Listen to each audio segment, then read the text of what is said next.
देखो बच्चों, सबसे पहले हम लोगों ने जो विटामिन को स्टार्ट करना है वो है विटामिन B3। क्या कहते हैं, विटामिन B3। तो विटामिन B3 का, सॉरी, विटामिन B2 रह गया था ना, हमने विटामिन B1 तक पढ़ा था, ऐसे ही है।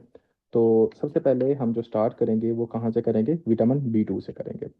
साथ साथ में कुछ चीज़ें आप लोगों को बताता जाऊंगा, वो चीज़ें आप लोगों ने ऐड करते जाना है अपने साथ ही। देखें, आप लोगों को पता होना चाहिए कि विटामिन B2 का जो दूसरा नाम होता है, आप उसको कहते हैं बच्चों राइबोफ्लेविन। क्या कहते हैं, एक तरह का राइबोफ्लेविन कहते होते हैं। अब आपने कहना है कि इसका नाम क्या होता है, एक तरह का राइबोफ्लेविन होता है, नंबर वन। नंबर टू बच्चों, आपको इस बात का पता होना चाहिए कि ये आपके जिन रिएक्शन के अंदर हेल्प करता होता है वो है कौन से। आपने ये कहना है कि जिन रिएक्शन के अंदर ये हेल्प करता होता है, ये फॉर एग्जांपल हम लोगों ने बच्चों एक बात आपको बताई थी। जैसा कि फॉर एग्जांपल मैंने ये कहा था कि एक होता है पायरोवेट। क्या होता है, एक तरह का पायरोवेट। पायरोवेट किसके अंदर तब्दील होता है, एसिटाइल को ए के अंदर तब्दील होता है। ऐसा ही है, पायरोवेट एसिटाइल को ए के अंदर तब्दील होता है। यहाँ पर आपका एक एंजाइम होता है जो पायरोवेट को एसिटाइल को ए के अंदर तब्दील करता है, और इस एंजाइम का नाम क्या होता है, पायरोवेट डीहाइड्रोजिनेज एंजाइम। क्या नाम होता है उस एंजाइम का, आपने कहना है पायरोवेट डीहाइड्रोजिनेज एंजाइम होता है, जो कि पायरोवेट को एसिटाइल को ए के अंदर तब्दील कर रहा होता है। अब आपने ये कहना है कि जैसा कि मैंने बताया कि पायरोवेट जो होता है, आपने ये कहना है कि हाँ जी जनाब, कि एक तरह का पायरोवेट जो है वो एसिटाइल कोए के अंदर तब्दील होता है, और वो एंजाइम जो पायरोवेट को एसिटाइल कोए के अंदर तब्दील करता है उसको हम क्या कहते हैं, एक तरह का पायरोवेट डीहाइड्रोजिनेज। अब आपको ये पता होना चाहिए बच्चों कि यहाँ पर कुछ को फैक्टर्स होते हैं जो कि पायरोवेट को एसिटाइल कोए के अंदर तब्दील करते हैं। अब उन को फैक्टर्स का नाम क्या होता है, जैसा कि कल मैंने आपको पढ़ाया था कि यहाँ पर एक को फैक्टर होता है जिसका नाम होता है विटामिन B1। मैंने बताया था आप लोगों को, विटामिन B1 होता है जो कि एसिटाइल कोए के अंदर तब्दील करता है। यहाँ पर आपने एक और बात अपने जहन के अंदर रखनी है कि इसके अंदर सिर्फ विटामिन B1 ही नहीं होता, बल्कि इसके साथ साथ विटामिन B2 भी होता है जो कि पायरोवेट को एसिटाइल कोए के अंदर तब्दील कर रहा होता है। क्या होता है, एक तरह का, आपने कहना है पायरोवेट के अंदर आपका एसिटाइल कोए के अंदर जो तब्दील करता है उसका नाम क्या था, विटामिन B2 भी होता है। तो अगर फॉर एग्जाम्पल बच्चों आप लोगों से ये पूछा जाए कि हाँ जी, आपका जो पायरोवेट है वो एसिटाइल कोए के अंदर कैसे तब्दील होता है, तो आप ये कह सकते हो कि विटामिन B2 भी हेल्प करता होता है। क्या कह सकते हैं, एक तरह का विटामिन B2 भी हेल्प कर रहा होता है। नंबर थ्री बच्चों, आपने ये बात अपने जहन के अंदर रखनी है कि एक टीसीए साइकिल जब हम पढ़ते हैं ना बच्चों, क्या पढ़ते हैं, एक तरह का टीसीए साइकिल। आपने कहना है कि टीसीए साइकिल के अंदर एक सब्सटेंस होता है। टीसीए साइकिल यहाँ पे लिखें, मैं आपको वहां पे पिक्चर भी दिखाऊंगा ये दोनों। टीसीए साइकिल के अंदर आपने ये कहना है कि एक सब्सटेंस होता है जिसका नाम होता है सुक्सीनेट। क्या होता है, एक तरह का सुक्सीनेट। ये सुक्सीनेट का जो सब्सटेंस होता है, ये आगे एक और सब्सटेंस के अंदर तब्दील होता है जिसका नाम होता है फ्यूमरेट। क्या होता है, एक तरह का फ्यूमरेट। अब ये सुक्सीनेट जब फ्यूमरेट के अंदर तब्दील होता है, तो यहाँ पर एक एंजाइम होता है जिसका नाम होता है सुक्सीनेट डीहाइड्रोजिनेज एंजाइम। क्या कहते हैं, एक तरह का सुक्सीनेट डीहाइड्रोजिनेज एंजाइम। अब ये जो सुक्सीनेट डीहाइड्रोजिनेज एंजाइम, ठीक है, उसके अंदर आपने ये कहना होता है कि यहाँ पर क्या होता है कि आपका, आपने ये कहना है बच्चों कि यहाँ पर आपका को फैक्टर जो काम करता है वो होता है आपका विटामिन B2। क्या होता है, एक तरह का विटामिन B2 सुक्सीनेट फ्यूमरेट के अंदर तब्दील होगा। अगर फॉर एग्जांपल सुक्सीनेट फ्यूमरेट के अंदर तब्दील ना हो तो क्या टीसीएस साइकिल चल सकेगा बच्चों, मुझे ये बताइएगा। अगर सुक्सीनेट आपका फ्यूमरेट के अंदर तब्दील ना हो तो क्या टीसीएस साइकिल चल सकेगा। आपने कहना है कि टीसीएस साइकिल नहीं चल सकेगा। अब आसान वर्ड्स के अंदर मुझे अब आप लोगों ने ये बात बतानी है कि अगर फॉर एग्जांपल किसी भी जगह पर आपका, फॉर एग्जांपल ये पायरोवेट था, पायरोवेट एसिटाइल कोए के अंदर तब्दील हुआ with the help of vitamin B2। उसके बाद यहाँ पर सुक्सीनेट था, सुक्सीनेट जो होता है वो फ्यूमरेट के अंदर तब्दील होता है with the help of succinate dehydrogenase enzyme. आपने ये कहना होता है। उसके साथ अगर कहीं भी आपका पता लगे ना बच्चों कि किसी जगह पर आपका विटामिन B2 आपका एज अ रिएक्शन के अंदर हेल्प कर रहा है, तो ये बात आपने अपने जहन के अंदर रखनी है कि वहां पर दो कंपोनेंट्स लाजमी होते हैं। कौन से, आपने कहना है कि इसके नतीजे में या तो FAD बनेगा या फिर क्या होता है, एक तरह का FAM आता है। क्या होता है, एक तरह का FMN आता है। तो आपने कहना है या FAD बनेगा या फिर क्या बनेगा, एक तरह का FMN आता है। ठीक होगा बच्चों। अब आपने कहना है कि ये किससे बनते हैं, ये विटामिन B2 से बनते हैं। कोई ऐसा बच्चा जिसको नहीं समझ आई वो बंदा पूछ सकता है बच्चों। देखिए मैंने क्या आप लोगों को बताया, यहाँ पर आप लोगों को मैं एक तरह का साइकिल भी बता देता हूँ, निकाल के दिखा देता हूँ ताकि आपको पता चल जाए।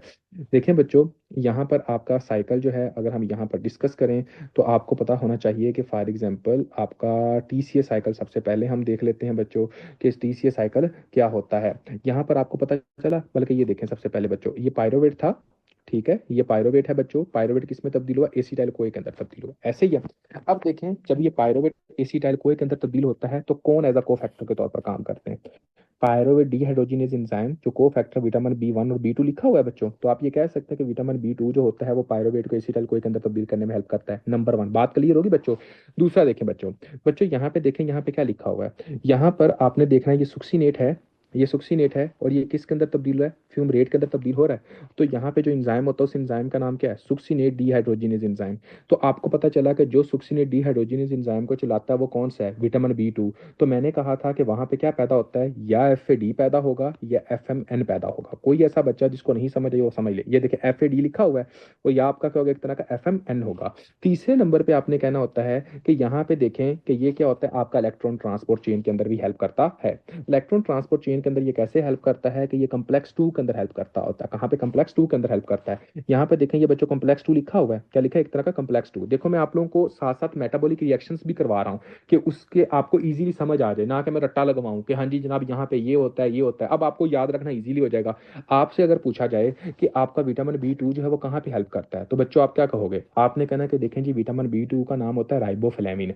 आपने कहना है कि विटामिन बी 2 जो होता है ये दो मेन जगहों पे एक्ट करता होता है। पहली बात आपने तीन जगहों पे एक्ट करता होता है। पहले नंबर पे आपने कहना है कि ये आपका पायरोवेट को एसिटाइल कोए के अंदर तब्दील करता है। पायरोवेट को किसके अंदर तब्दील करता है? आपका एसिटाइल कोए के अंदर तब्दील करता है। उसके बाद आपने ये कहना है कि हाँ जी जनाब, यहाँ पे जो इंजाइम होता है उसको आप कहते हैं पायरोवेट डिहाइड्रोजिनेज एंजाइम। यहाँ पे जनाब आपने कहना है कि विटामिन बी 2 जो होता है वो एज अ को फैक्टर के तौर पर काम करता है। विटामिन बी 1 भी होता है लेकिन बी 2 भी करता है। उसके बाद आपने कहना है कि देखें, एक होता है टीसी साइकिल के अंदर नेम जिसको हम कहते हैं सुक्सीनेट फ्यूमरेट के अंदर तब्दील होता है। उसके बाद आपने कहना है कि यहाँ पे जो सुक्सीनेट को फ्यूमरेट के अंदर तब्दील वो है विटामिन बी 2। क्या होता है? एक तरह का विटामिन बी 2।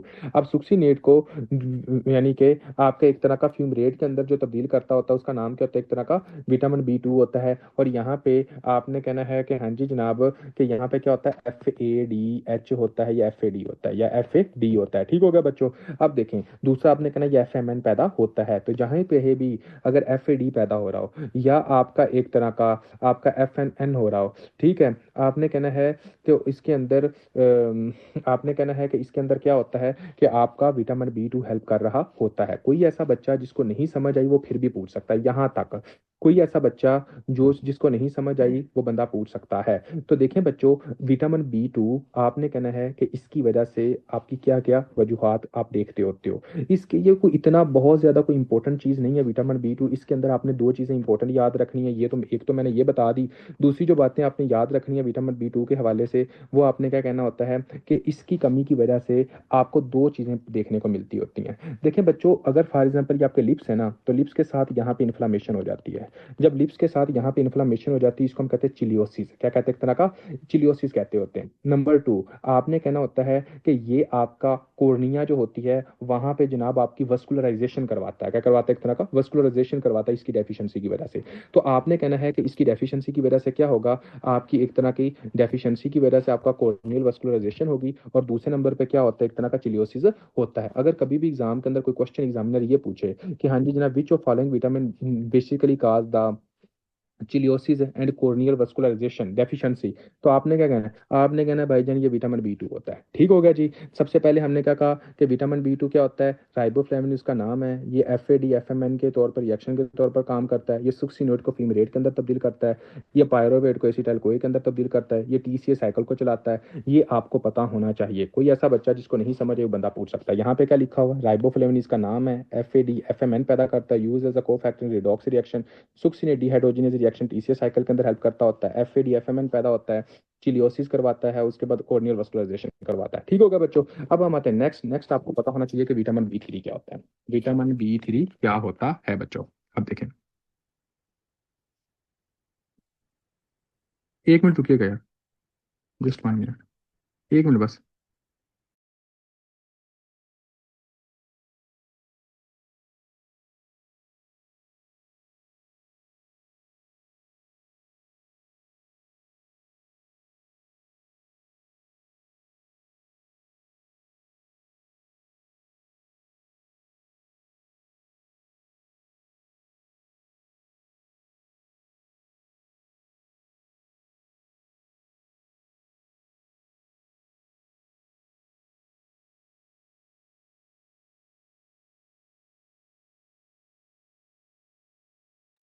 ओके बच्चों, अब हम जो डिस्कस करने लगे हैं वो है विटामिन बी थ्री। ठीक हो गया।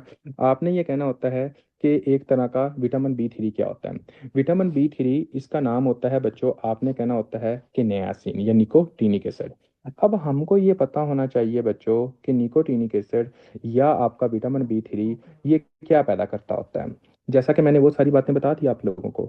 अब आप लोगों ने एक बात सबसे पहले जो मोस्ट इंपॉर्टेंट बात है वो क्या है जो अपने जहन के अंदर रखनी है। आपने कहना है कि विटामिन बी थ्री बनता किससे है। देखिए बच्चों, ये होता है आपका ट्रेप्टोफान। क्या पाया जाता है? एक तरह का ट्रेप्टोफान पाया जाता है। ट्रेप्टोफान से दो तरह के सब्सटेंस बनते होते हैं। एक बनता है नायासिन, एक क्या पैदा एक तरह का नायासिन, और दूसरा जो सब्सटेंस बनता है उसका नाम कहते हैं एक तरह का सीरोटानिन होता है। क्या होता है? एक तरह का सीरोटानिन होता है। तो अगर फॉर एग्जाम्पल आपको ये पता चले कि आपका जो नायासिन है, जो विटामिन बी थ्री है, उस वो किस कैसे बनता है, तो आपने कहना है कि ये बेसिकली बनता होता है ट्रेप्टोफान से।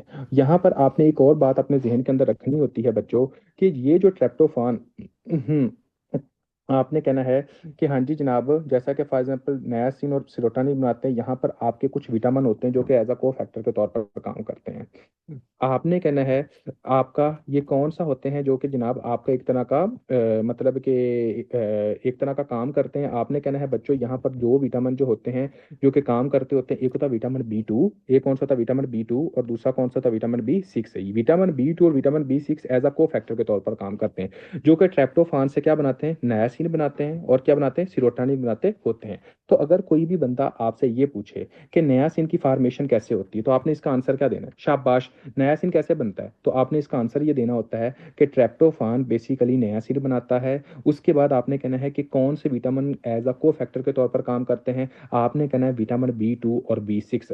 बच्चों हमने यहाँ पे विटामिन बी टू पढ़ा, आप ये कह सकते हो कि विटामिन बी टू जो होता है वो विटामिन बी थ्री बनाने में हेल्प करता होता है। हम ये कह सकते हैं कि नहीं कह सकते? हम इजिली कह सकते हैं कि विटामिन बी टू जो होता है वो जनाब आपका क्या करता है? एक तरह का बी सिक्स बनाने में हेल्प करता होता है। एक और बात अपने जहन में रखनी है, विटामिन बी टू टू आ रहा है तो आपने कहना है इससे आपके दो एटीपी बनते होते हैं। कितने एटीपी बनते हैं? दो एटीपी बनते हैं। मतलब कि अगर आपसे ये पूछा जाए कि विटामिन बी टू बेसिकली आपके कितने विटामिन एटीपी बनाता है, तो बच्चों आपने इसका आंसर देना है कि विटामिन बी टू बेसिकली आपके दो एटीपीज बनाता होता है। ये भी आपका एग्जाम के अंदर क्वेश्चन आता होता है कि विटामिन बी टू से आपके कितने एटीपीज बनते हैं। आपने कहना दो एटीपीज बनते हैं बच्चों। उसके बाद हमने क्या देखा? Vitamin B three. Vitamin B three के अंदर आपने क्या कहना है कि इसका जो दूसरा नाम होता है वो जनाब नियासिन होता है, निकोटीनिक एसिड होता है। अगर आपसे पूछा जाए कि विटामिन बी थ्री जो कि नियासिन जो होता है वो जनाब कैसे बनता है, तो आपने ये कहना है कि ये जनाब आपका ट्रेप्टोफान से बनता होता है। कौन सा जनाब आपके एज अ को फैक्टर के तौर पर काम करते होते हैं? आपने ये कहना है कि विटामिन बी टू और विटामिन बी सिक्स जो होते हैं वो एज अ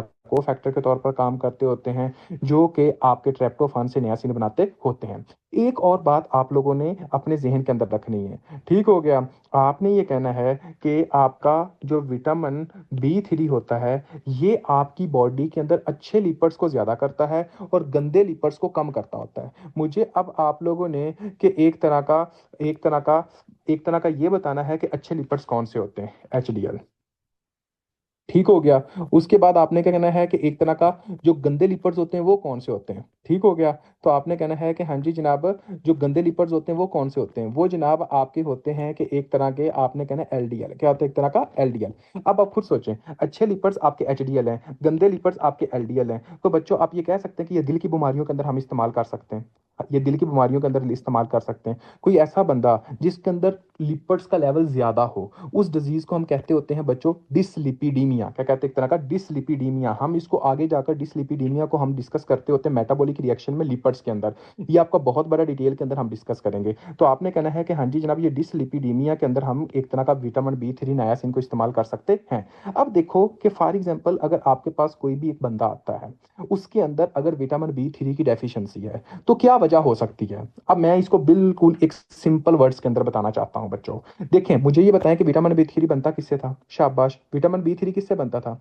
आपको पता है कि विटामिन बी थ्री आपके ट्रेप्टोफान से बनता था। अगर फॉर एग्जाम्पल ये आपका एक तरह का स्टमक है या आपकी इंटेस्टाइन है, अब आप देखें कि हाँ जी जनाब किसी बंदे के अंदर ऐसी बीमारी हो गई है कि वहां पे जनाब आपका ट्रेप्टोफान एब्जॉर्ब ही नहीं हो रहा। पहले नंबर पे क्या, एक तरह का ट्रेप्टोफान आपका एब्जॉर्ब ही नहीं हो रहा। जब आपका ट्रेप्टोफान आपका एब्जॉर्ब नहीं हो रहा तो ब्लड के अंदर ट्रेप्टोफान की कमी होगी कि नहीं होगी? शाबाश बच्चों। दूसरी बात, आपको पता है कि किडनी के अंदर क्या होते हैं, यहाँ पर आपका एक तरह का फ्लूइड जो होता है वो जनाब आपका फिल्टर होता है, और यहाँ पे आपका प्रॉक्सिमल कन्विलेटिव ट्यूब्यूल से क्या होता है, एक तरह का एब्जॉर्ब होता है।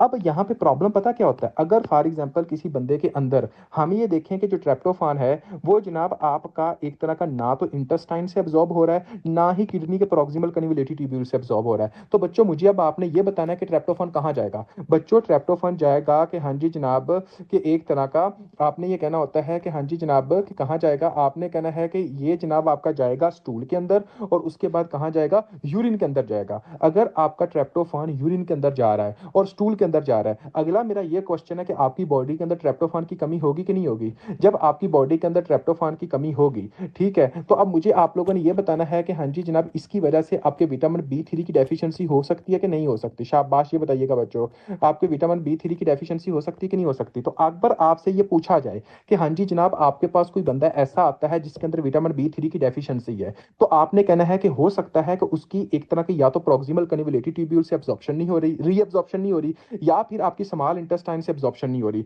और वो डिजीज जिसके अंदर हम ये देखते हैं कि आपकी एब्जॉर्प्शन नहीं हो रही होती, इस डिजीज को हम कहते होते हैं हार्ट नर्व डिजीज। क्या कहते हैं, एक तरह का हार्ट नर्व डिजीज कहते होते हैं बच्चों, ये बात अपने जहन में रखिएगा।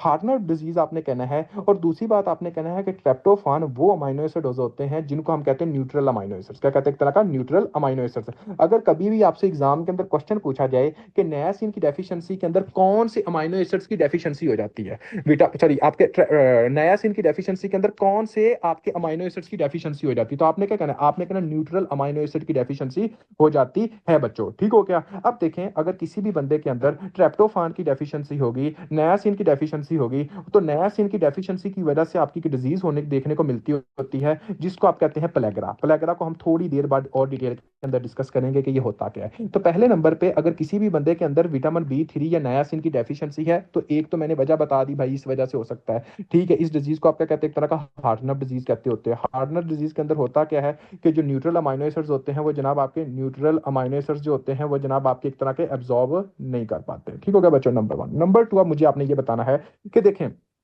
फॉर एग्जाम्पल हमने ये देखा बच्चों कि फॉर एग्जाम्पल ये ट्रेप्टोफान क्या बनाता है, ट्रेप्टोफान आपके दो तरह के सब्सटेंस बनाता था। ठीक हो गया, एक ट्रेप्टोफान बनाता था आपका कौन सा, आपने कहना है नायासिन बनाता था, और दूसरा क्या बनाता था, आपने कहना सिरोटानिन बनाता था। मैं अब आप लोगों से क्वेश्चन पूछता हूँ बच्चों, मुझे कोई ऐसी डिजीज का नाम बता सकते हैं जिसके अंदर सिरोटानिन का लेवल बढ़ जाता है।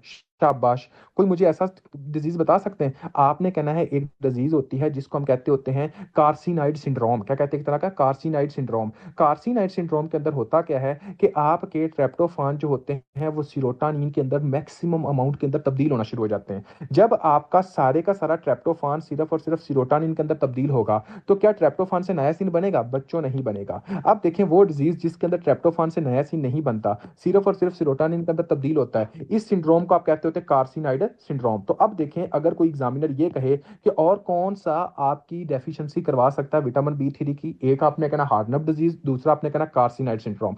बच्चों कार्सिनाइड सिंड्रोम वो कंडीशन होती है जिसके अंदर बंदे के अंदर सिरोटानिन का जो लेवल है वो बढ़ जाता है। ये हम लोगों ने बहुत डिटेल के अंदर, वॉइस का इशू आ रहा है, hello hello hello hello hello hello hello, बच्चों वॉइस का इशू ठीक आ है रहा है। सर।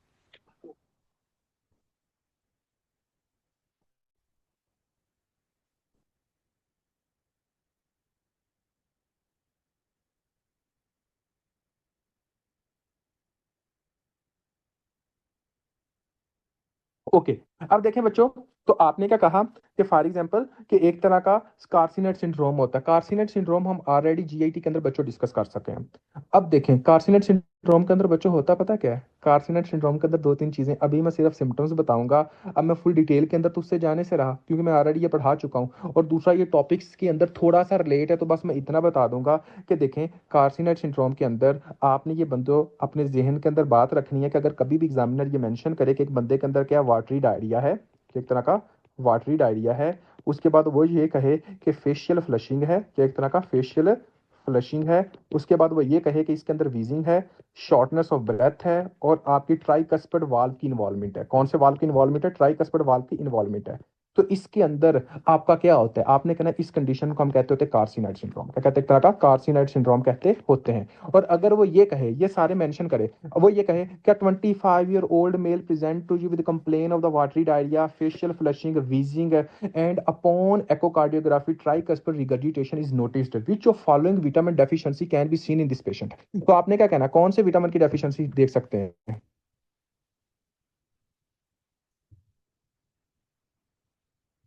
हाँ जी बच्चों, कौन से विटामिन की डेफिशिएंसी हम देखेंगे?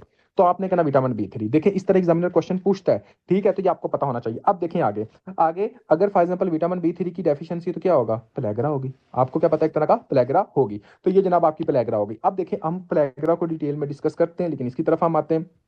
देखो बच्चों, आपने ये कहना होता है कि अगर फॉर एग्जांपल आपका एक तरह का को फैक्टर जो होता है वो क्या होता है, और एग्जामिनर ने ये क्वेश्चन दो दो वजूहात पूछ ली। अब तीसरी वजह की तरफ आते हैं कि क्या है।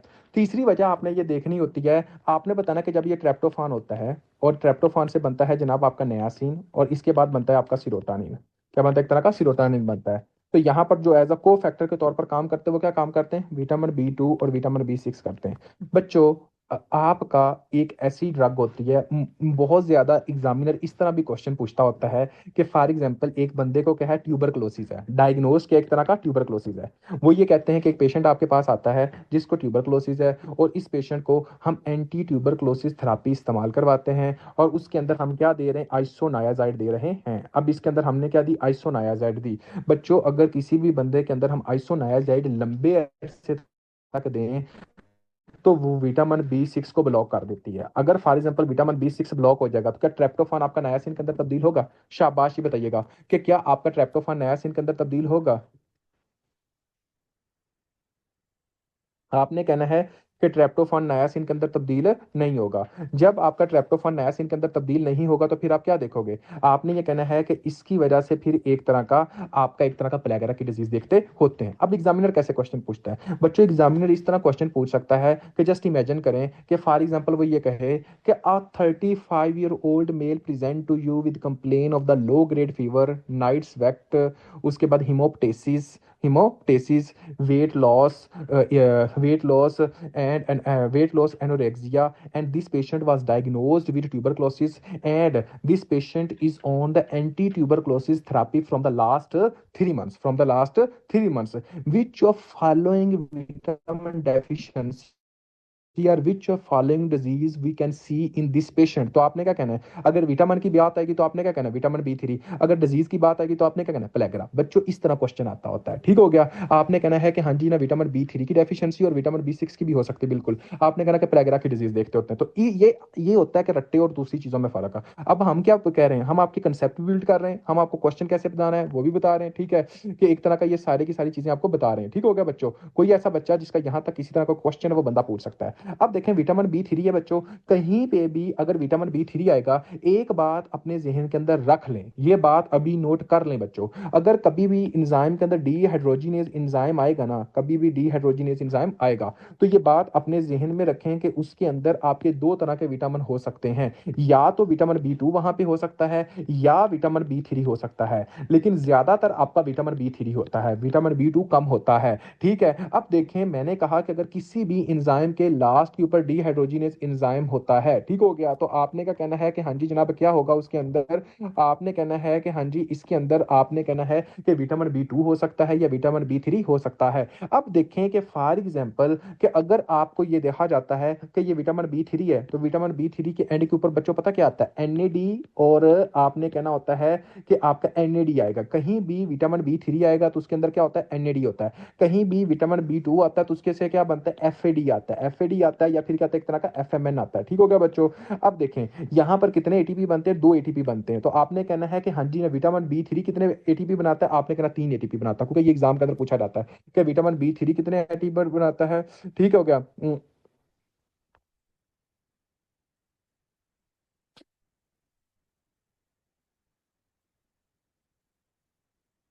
ओके जी, अब देखें बच्चे, अब हम आते हैं प्लेगरा की डिजीज की तरफ कि प्लेगरा का क्या काम होता है। देखो बच्चों, प्ले, प्लेगरा के बारे में आपने ये कहना है कि प्लेगरा क्या है बच्चों। प्लेगरा वो कंडीशन होती है जब किसी बंदे के अंदर विटामिन की B2 सर A2 ATP, जी बिल्कुल, FADH form 2 ATP, NADH form 3 ATP, बिल्कुल शाबाश शानसा बच्चे।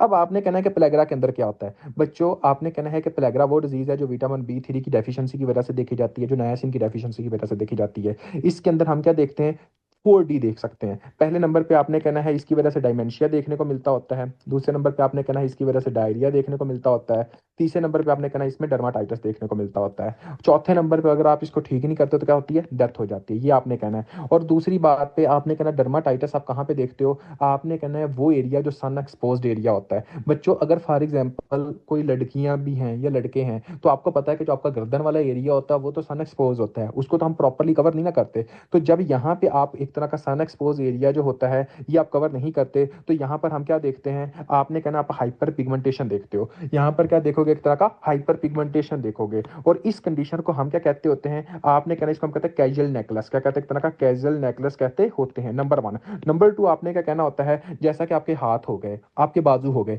यहाँ पर भी जनाब आपने कुछ नहीं पहनना होता। फॉर एग्जाम्पल हाथों पे तो नहीं ना कुछ पहना होता, माना कि सर्दियों के अंदर जनाब आपने एक तरह का मतलब कि हाथ तक तो स्वेट शर्ट्स पहन ली या एक तरह का जैकेट पहन ली, लेकिन हाथ तो वैसे ही है। तो वहां पर क्या होगा कि आप, या गर्मियों के अंदर तो पूरा आपने टी शर्ट्स पहनी हुई है, तो वैसे आपकी बॉडी जो होगी वो एक्सपोज होगी। तो सन एक्सपोजर एरिया के ऊपर क्या होगा बंदे को, यहाँ पे क्या होगा, आपने कहना हाइपर पिगमेंटेशन होगी। यहाँ पे देखें ये क्या है, ये सन एक्सपोज एरिया, ये क्या है, ये आपका सन एक्सपोज एरिया, ये क्या आपका, और यहाँ पे देखें ये सन एक्सपोज एरिया। तो आपने कहना यहाँ पे कति डर्माटाइटिस होता है, ठीक होगा बच्चों। और जब गर्दन वाला ये एरिया जो होता है इसको आप क्या कहते हैं, एक तरह का कैजुअल नेकलेस कहते होते हैं बच्चों। अब देखें आगे, नेक्स्ट आगे हम एक तरह का आगे डिस्कस करते हैं कि आगे का क्या सीन है। देखो बच्चों, अब यहाँ तक मैंने आप लोगों को सारा कुछ बता दिया है। नेक्स्ट अभी हमने देखना है कि अगर फॉर एग्जांपल हमारे पास ये आता है कि नया सीन की बहुत ज्यादा एक्सेस अमाउंट आ गई है, बहुत ज्यादा एक्सेस अमाउंट आ गई, तो उसकी वजह से क्या होगा। देखो बच्चों, आपने ये कहना होता है कि नायसिन क्या काम करता होता है, इंसुलिन की प्रोडक्शन को भी ज्यादा करता है और इंसुलिन की रेजिस्टेंस को ज्यादा कर देता है। क्या काम करता है, इंसुलिन की प्रोडक्शन को भी ज्यादा करता है और इंसुलिन की रेजिस्टेंस को भी ज्यादा करता है। मैं अब आप लोगों से क्वेश्चन पूछता हूँ, जब किसी भी बंदे के अंदर इंसुलिन की रेजिस्टेंस होगी बच्चों, तो इसकी वजह से आप क्या देखोगे, डायबिटीज मेलाइटिस देख सकते हो कि नहीं देख सकते। आपने कहना इसकी वजह से हम डायबिटीज मेलाइटिस देखते हैं, नंबर वन। नंबर टू, नया सीन की जब लेवल बढ़ता होता है तो ये प्रोस्टाग्लैंडिन की प्रोडक्शन को ज्यादा कर देता है। क्या करता है, एक तरह का प्रोस्टाग्लैंडिन की जो प्रोडक्शन होती है वो ज्यादा करता है। अब जस्ट इमेजिन करें कि अगर ये आपकी ब्लड वेसल है बच्चों, और ब्लड वेसल बनी हुई है आपकी एंडोथेलियल सेल्स की, आपको पता है ये एंडोथेलियल सेल्स हैं, ठीक है। तो जब ये एंडोथेलियल सेल्स की बनी हुई होती है तो प्रोस्टाग्लैंडिन क्या काम करते हैं, ये वेजोडाइलेट करते हैं। वेजोडाइलेट करने का मतलब ये एक सेल है, ये एक सेल है, ये एक सेल है, ये एक सेल है, ये एक सेल है, और इनके दरमियान में स्पेस को ज्यादा कर देते हैं, जिसकी वजह से यहाँ से फ्लूइड निकलता है और आपका बाहर इकट्ठा होना शुरू हो जाता है। जब ये फ्लूइड आपकी ब्लड वेसल से निकलकर बाहर इकट्ठा होता है तो इसकी वजह से हम क्या देखते हैं, फेशियल फ्लशिंग देखते हैं। तो आपने क्या कहना है, एक तरह का फेशियल फ्लशिंग देखने को मिलती होती है। तो ये किस वजह से देखते हैं, प्रोस्टाग्लैंडिन की वजह से देखते हैं। ये बहुत इंपॉर्टेंट एमसीक्यूज है, आपका हर दफा एग्जाम के अंदर पूछा जाता है कि नया सीन की डेफिशिएंसी की वजह से जो हम एक तरह का फेशियल फ्लशिंग देखते हैं उसके अंदर जो मेजर रोल होता है वो किसका होता है, आपने कहना प्रोस्टाग्लैंडिन का। किसका होता है, एक तरह का प्रोस्टाग्लैंडिन का होता है जो कि फेशियल फ्लशिंग करवाता होता है। पहले नंबर पे डायबिटीज मेलाइटिस करवा सकता है, दूसरे नंबर पे फेशियल फ्लशिंग करवा सकता होता है, तीसरे नंबर पे बच्चों आपने ये कहना होता है कि इसकी वजह से क्या होता है कि यूरिक एसिड का लेवल बढ़ जाता है जो कि आपको गाउट करवाता होता है। क्या करवाता है, एक तरह का गाउट करवाता है। और देखें बच्चों, अब फॉर एग्जांपल एग्जामिनर क्या कहता होता है, एग्जामिनर ये कहता है कि आपके पास एक पेशेंट आता है और उस पेशेंट के अंदर आप क्या देखते हो, उस पेशेंट के अंदर आप ये देखते हो कि उसके जोड़ों के अंदर बहुत ज्यादा दर्द हो रही है और उसका जो अंगूठा है वो मुकम्मल तौर पर स्वेल हो चुका है। क्या होगा, एक तरह का स्वेल हो चुका है। अब आपने कहना है कि वो एक विटामिन जो है वो डाइटरी इंटेक कर रहा है, बहुत ज्यादा विटामिन। वो ऐसा कौन सा विटामिन है जिसकी वजह से जनाब आपका ये अंगूठा जो है वो स्वेल हो चुका है। तो आपने कहना है कि इसको आप कहते होते विटामिन B3। और वो कंडीशन जिसके अंदर अंगूठा स्वेल हो जाए इसको आप कहते होते बच्चों पोडेगरा। क्या कहते हैं, एक तरह का पोडेगरा कहते हैं। मेरी बात को थोड़ा सा गौर कीजिएगा, विटामिन B3 की डेफिशिएंसी की वजह से हम प्लेगरा देख रहे हैं और विटामिन B3 के एक्सेस की वजह से हम पोडेगरा देखते होते हैं। समझ आ गई बच्चों, क्या होता है, एक तरह का आपने कहना विटामिन B3 की डेफिशिएंसी की वजह से आप प्लेगरा देखते हो और विटामिन B3 के एक्सेस की वजह से आप पोडेगरा देखते होते हो। अब दूसरी बात आप लोगों ने अपने जहन के अंदर रखनी है बच्चों, जो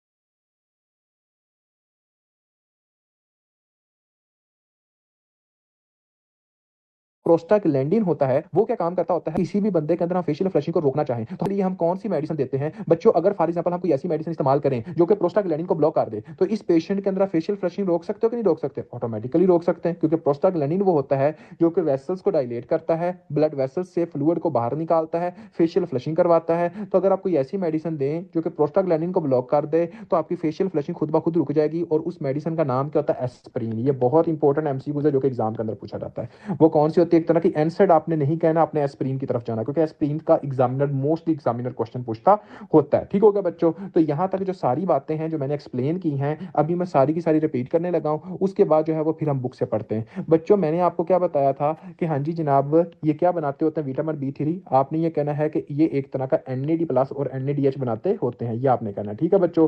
और इस रिएक्शन को हम क्या कहते हैं? रिडॉक्स रिएक्शन के अंदर हेल्प करते होते हैं। नंबर 1। नंबर 2 बच्चों, आपने ये बात अपने जहन के अंदर रखनी है कि अगर विटामिन बी 3 की डेफिशिएंसी हो जाएगी तो इसकी वजह से क्या हो सकता है? आपने कहना है कि विटामिन बी 3 की डेफिशिएंसी की वजह से प्लेगरा हो सकता है। बच्चों आपको पता है कि प्लेगरा क्या होता है? प्लेगरा आपने कहना है कि आपका एक तरह का वो कंडीशन होती है जिसके अंदर हम पेशेंट के अंदर डायमेंशिया देखते हैं, डायरिया देखते हैं, डर्माटाइटिस देखते हैं। और डर्माटाइटिस मेनली किस में देखते हैं? जो सन एक्सपोज्ड एरिया होते हैं। जब आपका सन एक्सपोज्ड एरिया होता है तो उसके